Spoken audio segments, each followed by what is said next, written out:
So, good morning, ma'am. My name is Mala Salif Ismael. So, the topic today is, where did the cry of rebellion happen? So, term the cry is translated from the Spanish or El Grito de Rebellion. Cry of rebellion, El Grito for shorts.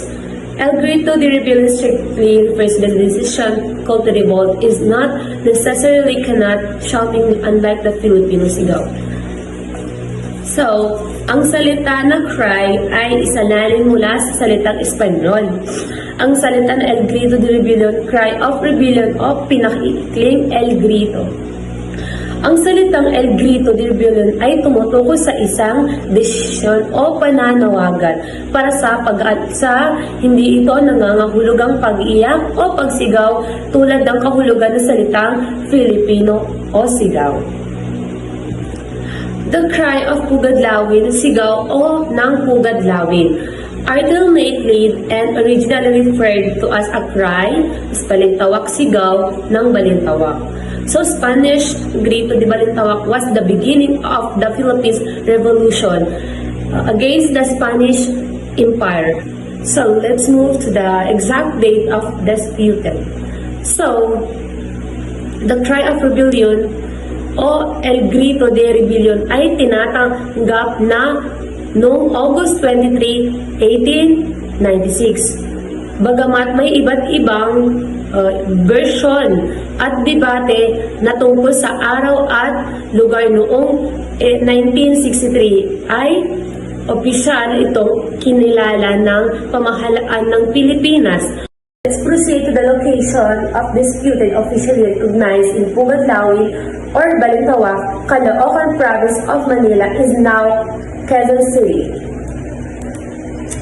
So, noong Agosto 23, 1896, ito ay opisyal na kinilala ng pamahalaan noong 1963 bilang araw ng Cry of Pugadlawin sa Quezon City.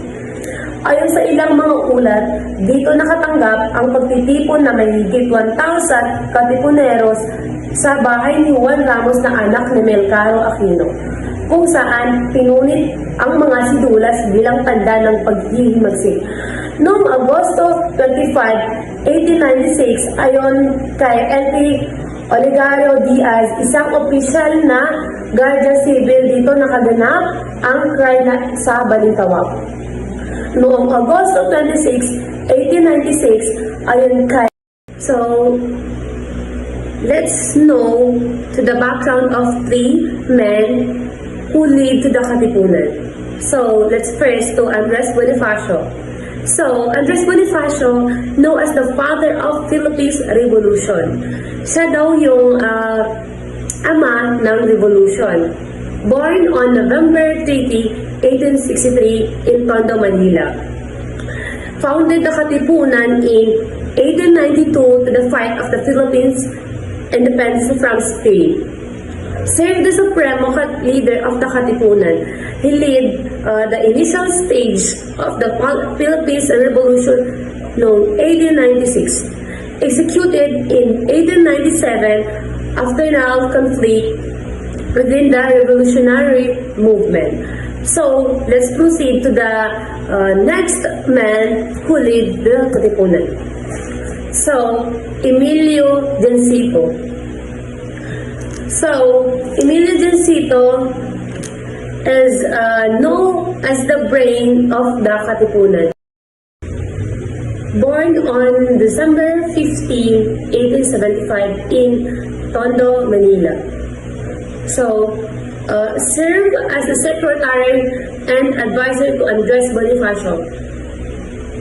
Siya daw yung secretary ni Andres Bonifacio and holding the various positions of the Katipunan Supreme Council, including fiscal matters. So, authorized important Katipunan documents, including the Katilla and Katipunan, which outline the society, Philippines, and values. So, the last one is Teodoro Plata. So, Teodoro Plata, one of the founding members of the Katipunan. Born in 1864 in Caloocan. played a significant role recruiting members and supporting the Katipunan's activities. So, siya yung nag-recruit ng mga members ng Katipunan upang suportahan ang mga activities nila. And often recognized as one of the few movement activity participate in the earlier revolutionary movements. So, here's the next belligerent Spanish Empire. So, ano nga ba ang Spanish Empire?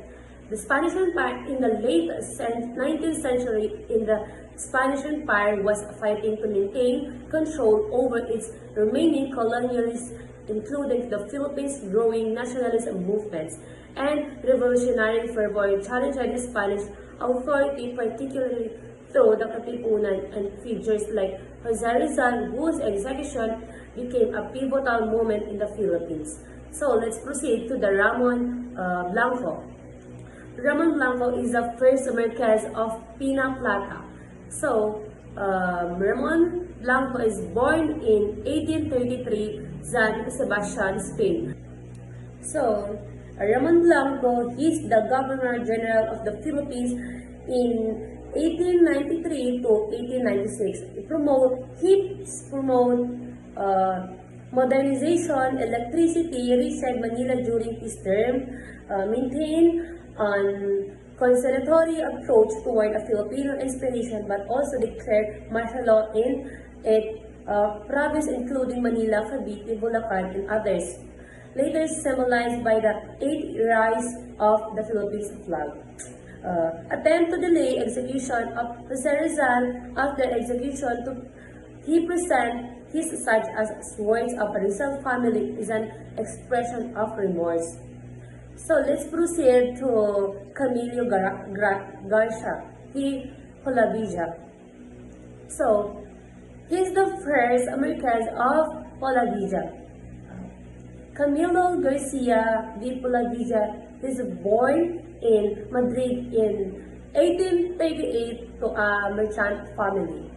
He disgusted himself to military service. Is the Governor General of the Philippines in December 1896 to April 1897. His success of Blanco amid growing revolutionary tensions, known for his harsh suppression of the uprising. Oversaw execution of Jose Rizal, refusing demands and those commenting his place in the Philippines history. Led vigorous military campaign, including the Cavite campaign, deploying thousands of troops and aggressively pursuing rebels, and etc. So, here's the last one, Bernardo Dino Nozalida y Villa. So, Bernardo is born in 1844, is Austria's Spain. He joined the Dominican Order in 1860, studied by Toledo, and later worked as educator in the University of Santo Tomas in Manila before becoming the vice rector. So, he is Archbishop of Manila 1889 to 1902. So, the last Spain Archbishop of Manila, closing his appointment to that era just before American Road. So, known for his anti-Masonic and anti-Katipunan stance, he reportedly supported Rizal execution, aligning with Spanish authority during the Revolution. After U.S. occupation, he was widely criticized and accused for political religion manipulation against Filipino independence. He is resigned in 1902, later denied in trial Valencia, and died in Madrid in 1927. Cry of Rebellion, also known as the Cry of Fogad, is said to have happened in severe location around the last week of August 1896. The main place is identified as August 23, Balintao, August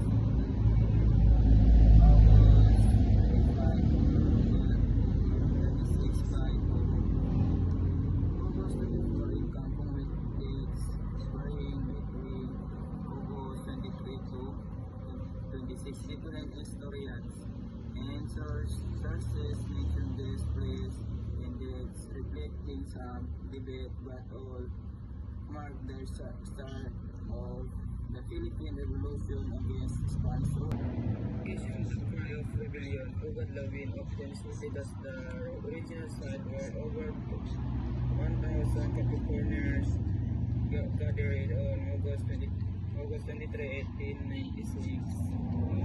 Debating the site on starting the revolution, it was the house and yard of Juan Ramos, son of Ventura Aquino.